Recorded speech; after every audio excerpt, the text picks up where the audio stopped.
Language is a powerful thing and it matters in the fiber arts scene. Whether you're a crocheter like myself, a knitter, sewer, or if you're just someone who engages in the fiber arts scene online, social media, or in real life, there's language and words that are impactful in negative ways and positive ways to be more inclusive or exclusive. Fiber arts is a very big and diverse kind of community, and there's a lot of different pockets of people. I do apologize in advance if you've already used these words, but at the end of the day, it's all about learning, and if you can adjust your language now, it'll be for the better. Language is a powerful thing, and it matters. If you disagree with me and want to continue using this language, that is totally on you. I am not here to tell you what you can and can't do, but this video is mainly for people who may just not know. I want to be able to at least give you the option to make these decisions. And if you feel like people are overreacting to this language or these words or phrases, that's on you, and don't worry about it, because I am speaking to those who do care. Thank you so much for watching, and I really appreciate having you here today. First and most common word that you may see online is when crocheters refer to themselves or others as a hooker. Even saying the word feels a little aggressive, and I am not a fan of this. I understand that a lot of people use this word without any ill will and see it as a playful and charming way to refer to each other as our tool that we use to craft is a hook. I understand that. However, this is a word that is used as a slur and used for people who engage in sex work, and it's usually in a demeaning way. A lot of people are in dangerous situations when it comes to sex work, as it's not legal in so many of the places in the United States of America, and is often seen as a bad thing and discriminated against. So you, as someone who has nothing to do with sex work, and you're using it playfully, can be seen as harmful. There are people that die because of this discrimination and line of work, and using this slur playfully might be offensive to many people. However, there is a lot of intersectionality, so there may be a lot of crocheters who are sex workers. So that's something to consider within your own communities on who can or can't be called that kind of word. I myself am not a sex worker, so I can't really give you a blanket statement on if it's right or not. To play it safe, it's best to avoid this language for an entire community of people, especially if it's a large one. In the knitting world, some people like to call themselves either needle addicts or needle users. Well, once again, I understand that this is supposed to be playful and charming. However, addiction is not something to make light of. Addiction is harmful and destroys lives, and especially when we don't have great resources here in the United States, and it can truly ruin someone's path of life. I myself have seen quite a few loved ones fall for the drugs, and it changes their entire life, and they're not even the same person anymore. I find this extremely hurtful, and when I think about it, it's kind of hard to stomach.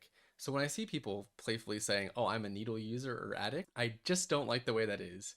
You're doing something that's very cushiony and improving your life while making light of people who are struggling. So I do think that is worth staying away from. With that said, I think using the word addict or junkie to describe your love for something such as yarn or crochet or knitting, I don't think is in good taste. I think there are a lot of other ways that you can describe your love for the craft in a more meaningful and inclusive way. I think using these words can be hurtful and may trigger some responses that you are not well equipped to deal with in that kind of conversation. It can lead to stress and just hurt on the internet and in real life. For a lot of other fiber artists, people like to collect yarn. I totally understand that. I do think it's important to have a good array of selection for yourself, for your creativity to blossom. And I think it's good to have some emergency yarn set aside. However, online, people do like to describe themselves as a yarn hoarder. Hoarding is a real mental illness that people struggle with and can't get away from. So when you're someone that is saying that you're hoarding yarn, it can come across as tasteless as well. People struggle with this, and if you do have a good grip on how much you're buying, or sometimes even if you like overspend, that doesn't mean you're a hoarder. Something to consider when going forward. Some alternatives for this can be yarn enthusiast or yarn collector. Another word people like to use is the word tribe. I know tribe means a community and a sense of belonging, especially when a lot of business owners use that to describe their following. However, using the word tribe, especially for white people in America, it can come across as a little offensive because we are on stolen land, and that is typically a word used for Native Americans. If you want to use inclusive language, using just the word community or audience, viewers, or my subscribers are a great way to make everyone feel inclusive. We can save some words for other communities. When describing the craft of any fiber art, such as crochet, knitting, and sewing, calling it an old lady hobby or granny hobby can be kind of offensive to some. Old women and old ladies and grandmas have done a spectacular job at creating so many amazing fiber arts projects and really pushing the envelope. However, fiber arts is for everybody, so saying that it's for this one dedicated group of people are going to make people feel like it's only for a select group of people. I know this can sound a little bit sensitive, but fiber arts is for everybody and everybody belongs, and the craft is nowhere near dying out. So if we keep it within every age range and every type of subculture, it'll continue to thrive.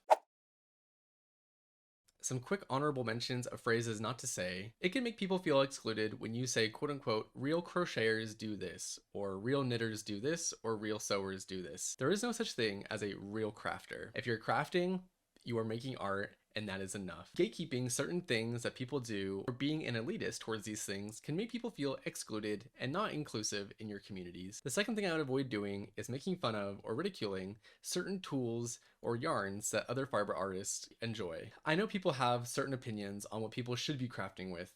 However, it is important to focus and remember that people are in different financial positions, so if you can only afford the cheap stuff but still get your craft on, that is okay too. We shouldn't be elitist in this community, and if you do have a problem with that, consider donating or finding other solutions for people to afford tools and yarns that you feel like are worthwhile. If someone's posted their project and they're proud and they're already done, I would avoid using the word should. A lot of people want to give their opinion saying, oh, you should have done this, or you should have used this color, or done this stitch. It doesn't help the person who's excited to be posting their work, and it can make people feel bad about the creative decisions that they made with their project. As an artist, it can be really hard to do the quote unquote right thing for an audience. However, let people enjoy their limelight and enjoy their creations. Let's talk about ways that you can be inclusive within your communities, whether you are fostering a community or if you are just engaging in one. I'm still learning and trying to find ways on how I can be inclusive too. So if you have some other ideas, please let me know down in the comments below so we can all be more inclusive. One quick way to do that is when addressing your community, a lot of people may go directly to saying, hey ladies, or hey guys. I know that can be kind of sensitive, but there are a ton of different kind of people out there in the world. People identify in so many different ways, and we don't want to restrict this craft to only one certain kind of person. So using gender neutral words to encompass a group of people is really beneficial. Words such as folks, y'all, crafters, or makers is a great way to make everyone feel included. There's a lot of ways to address people and their work in the fiber arts communities, and one of those ways is through their pronouns. Everyone has pronouns, and I personally find it super ridiculous that people are so upset about them. These are really easy identifiers, and did you know that you can easily add those to your profiles on the internet? Just because you look a certain way doesn't mean you identify a certain way. So using your pronouns online and making that really easy for other people to find is a great way to feel included and make the people who are fostering communities be more inclusive altogether. You always want to respect pronouns, and if you don't know someone's pronouns and you don't want to guess or make an assumption, you can always use safe terms such as them and they. Those are usually pretty safe. And finally, it's totally appropriate to ask for help.